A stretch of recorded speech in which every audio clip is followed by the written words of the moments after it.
Hey guys, it's Friction here, TechTank12, however you call me, I don't really care. Welcome back to World of Tanks, where we are today taking a look at the yearbook of 2021, where we have all of the tanks that have made it into the game in this year. So 2021 has been a very long year, at least in my opinion, and for World of Tanks, it has been a year that is traveled with controversy because of changes and plan changes that have definitely had a very big impact, a very wide impact on the World of Tanks community.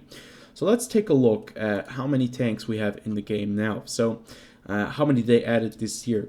In total, they have added 33 tanks. Out of these 33, 25 are premium vehicles and 8 are non-premium tanks, so tech tree vehicles. And I just have listed all of the tanks of the previous years in the yearbooks, since they've started doing that in 2018. And you can see the ratio, and the ratio of premium tanks and non-premium tanks has been quite different. So let's take a look at this year. I don't want to go through every single tank, but if we just go through the list, you can see the Italian heavy tanks have been added in January. And then we also have the Czech heavy tanks, the Czech heavy tanks that have been added in the summer. Other than that, they have added the first tier 9 premium tank, and they have added a lot of other tier 8 vehicles, especially at the end of the year, and there is quite a lot of them. 25 vehicles that are premium. That is about 3 times as many as non-premium. A bit more than 3 times, but yeah, about three times as many as non-premium tanks. And what do we get out of this information? It shows us that Wargaming kind of is running out of ideas to implement tanks. I think they're slowly but surely stopping adding new tech tree tanks. They still are going very strong with the premium ones, but they are slowly stopping with the tech tree tanks, and they're trying to I think they're trying to balance the game out now. I think one of their main concerns now is to address some of the core things that they deem to be problematic in the game. And a lot of times, these core things usually do not need changing. For example, the crew changes. For example, the high explosive changes. All of these changes are not for the benefit of the player. They are here to actually hurt the experience of players that do not completely rely on hull-down tanks and do not completely rely on premium ammunition.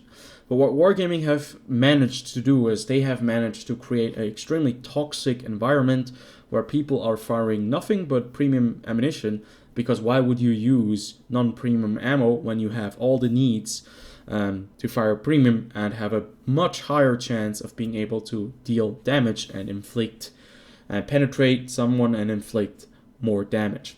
So obviously we have a bit of an issue there.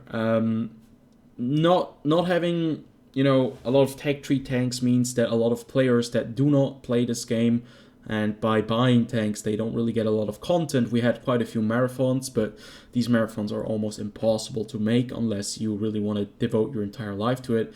And I've kind of listed all of the tanks and the non-premium vehicles that we had prior. So let's go over to the year 2020, where we can see what kind of tanks have been added in this year. So at least this time around we had 12 non-premiums, but we had quite a few tier 8 premium tanks and some tier 9s. With the Concept 1B, the Object 7 version 2, and the, let me see, where's the last one? The Schaffentour 4.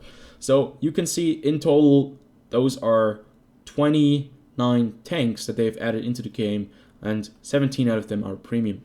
So the 17 premium tanks, well, at least it's 17 and not 25, so the amount of premium tanks is not as high. But if we go over to 2019, you'll see there was a massive change. So in 2019, they have added 12 non-premium vehicles, so once more, only 12, and 30 premium tanks. And that was when they added a lot of things that drove players away, such as very aggressive EBRs that completely broke the game, double-barrel tanks, the double-barrel premium Object 703, that also drove away a lot of players. And you can see they added about 42 tanks, at least they say that they added 42 tanks in this year, and out of these 42, 30 are premium tanks. So that's almost 3 times as many premium than non-premium.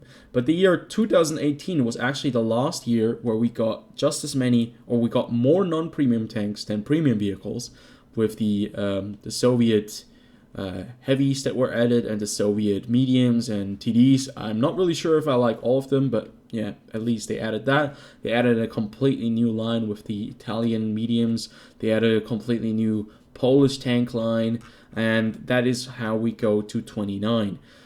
There's still 25 premiums, but it shows you that the amount of tanks that they release per year has reduced by quite a bit if you compare it to 2018, and mostly they have been premium vehicles. Non-premium tanks do not really get released anymore, and it makes sense, right? Because we already have so many lines in our game. But the question right now is, what does this mean for the game itself? It feels like that the game is slowly but surely coming to a point where new content is not really coming to the game anymore, and new content means new premium tanks and new styles. And I'm not really sure if I like that trend. This trend has been going on for about more than 4 or 5 years, but it has never been as drastic as in the year 2021. And you can see that with the numbers. Having three times as many premium tanks than non-premium, that is quite astonishing. Especially also if you consider 2019, 2020. So yeah, the question is, how will they move on from here on out? Because they still have the Yo tanks which are coming. That is new content for all the players. But what is the plan afterwards? We haven't heard anything. We haven't heard any plans for new lines. At least I haven't heard any new lines coming to the game. I haven't heard any new plans for game modes. Like, I have the feeling they're slowly but surely only recycling things like front lines and these events which we already had last year. And they're just going to be doing the same thing this year in 2020. So I think this is going to alienate even more players, and I don't think it's going to last very long if they only add recycled material into the game and not really develop any new things. But you know what? The year hasn't even started. I just want to point this out, and I just want to say that the 2021 yearbook looks very, very sad if you think about it, because there are only 8 non-premium tanks. So yeah, that was just my opinion. As always, tell me what you think, and I'll see you guys on the next video. Until then, have a good one.